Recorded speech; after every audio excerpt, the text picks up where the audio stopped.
안녕하세요. 나이책장의 오성범 평가사입니다. 오늘은 지난 시간에 이어서 계속 공시가격에 대한 내용을 설명을 드리겠습니다.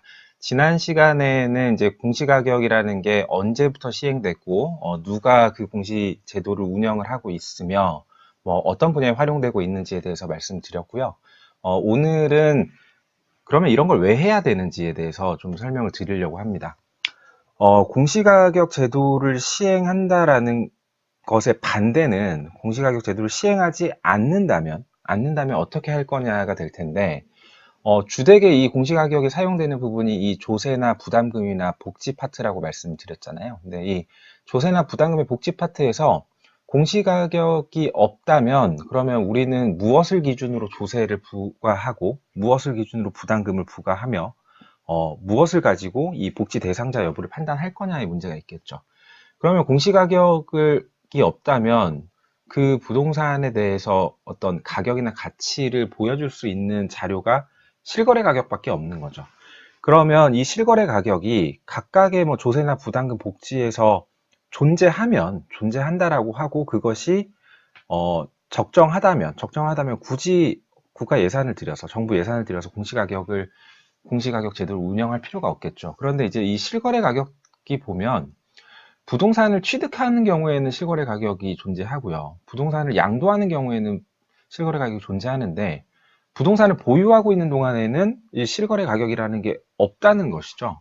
그리고 상속이나 증여를 할 때도 마찬가지로 상속이나 증여의 금액이 결정되어 있는 게 아니잖아요. 그렇기 때문에 조세 파트에서 보면 이 5가지 파트, 취득, 보유, 양도, 상속, 증여 이 5가지의 행위에 대해서 실거래 가격이 존재하지 않는 경우가 더 많다라는 겁니다. 그랬을 때 어떤 가격을 기준으로 과세를 할 거냐라고 하면 실거래 가격이 없는 경우에 그것을 대체할 만한 가격이 있어야 되겠죠. 그래서 이제 공시가격의 필요성이 있다라고 보시면 될 것 같고요. 그 외에 이제 부담금이나 복지 파트도 마찬가지입니다. 내가 어느 토지를 개발을 해서 그 토지 위에다가 뭐 호텔을 지었다.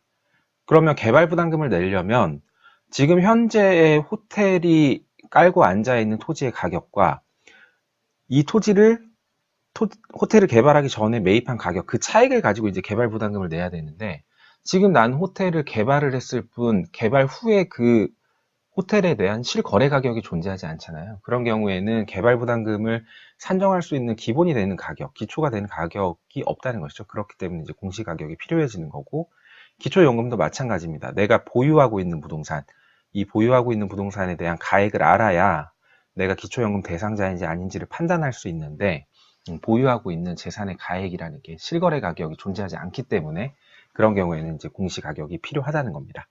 그래서 이렇게 3가지 파트로 정리를 해보면 조세, 부담금, 복지 파트에서 내가 그것을 판단하는 자료 자체가 일단 있어야 되는데 실거래 가격의 경우에는 취득과 양도를 제외하고는 존재하지 않는 경우가 더 많기 때문에 이런 경우에 그것을 대체할 수 있는 공시가격의 존재가 필요하다는 거고요. 두 번째는 이 존부 여부를 떠나서 그러면 자료의 양이 충분하게 있느냐.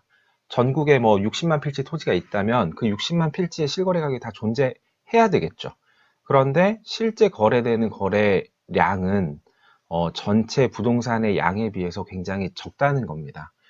정확하게 통계 자료를 뽑아봐야 되겠지만 아파트의 경우에도 전체 아파트의 약 10% 미만으로 1년에 거래가 되거든요. 그렇게 되면 나머지 90%는 무엇을 기준으로 기초 가격을 설정할 거냐, 실거래 가격이 없는데 그런 부분에 있어서 이제 실거래 가격은 존재하지 않는 경우도 있지만 존재한다 하더라도 양적인 부분에서 공시가격에 비해서 굉장히 적을 수밖에 없다는 거고요.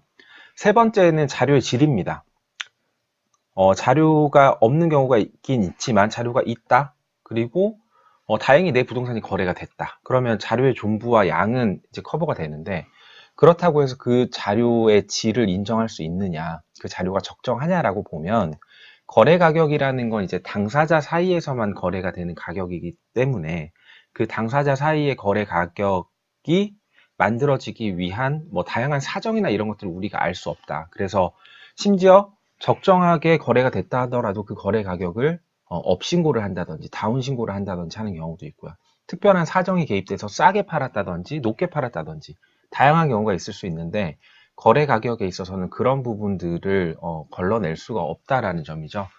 그런데 비해서 이제 공시가격의 경우에는 특정 거래 당사자가 아닌 제3자인 정부, 그리고 실제 수행하는 주체는 감정평가사 한국감정원이라고 말씀드렸는데, 이 두 주체가 실제 거래를 하는 거래 당사자와는 별도로 독립되어 있는 제3자이기 때문에 특정 이해관계에 휘둘리지 않고 공정한 그리고 균형 있는 가격을 산정할 수 있다라는 점이 이제 공시제도의 필요성이라고 볼 수 있을 것 같습니다.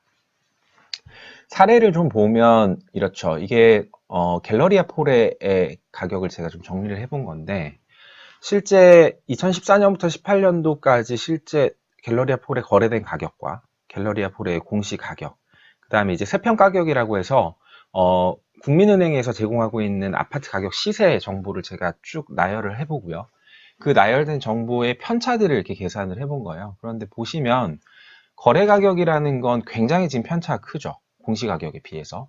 왜냐하면 이 거래된 가격이 지금 이 그래프를 보시면 굉장히 좀 들쭉날쭉하잖아요. 그래서 이렇게 거래 가격이라는 게 당사자들 사이에 따라서, 사정에 따라서 굉장히 들쭉날쭉한데, 이런 거래 가격을 가지고 이 아파트 전체의 재산세를 산정하는 기초 가격으로 사용할 수 있을 거냐.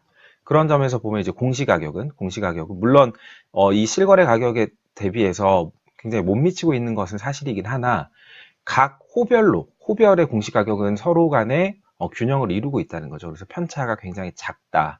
그런 점에서 실거래 가격보다는 공시가격으로 과세를 하는 것이 좀 더 적정한, 좀 더 균형감 있는 그런 가격이 아니냐를 판단해 볼 수 있고요.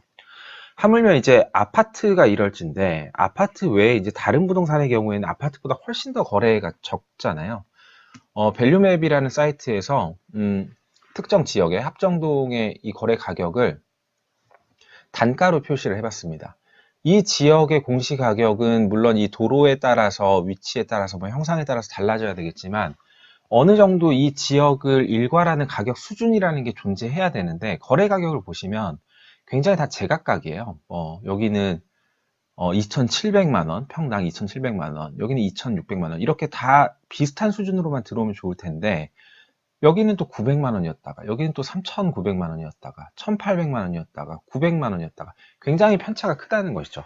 아파트의 경우는 규격화되어 있기 때문에 그 규격화된 가격을 가지고 어느 정도 가격 수준을 판단할 수 있겠죠.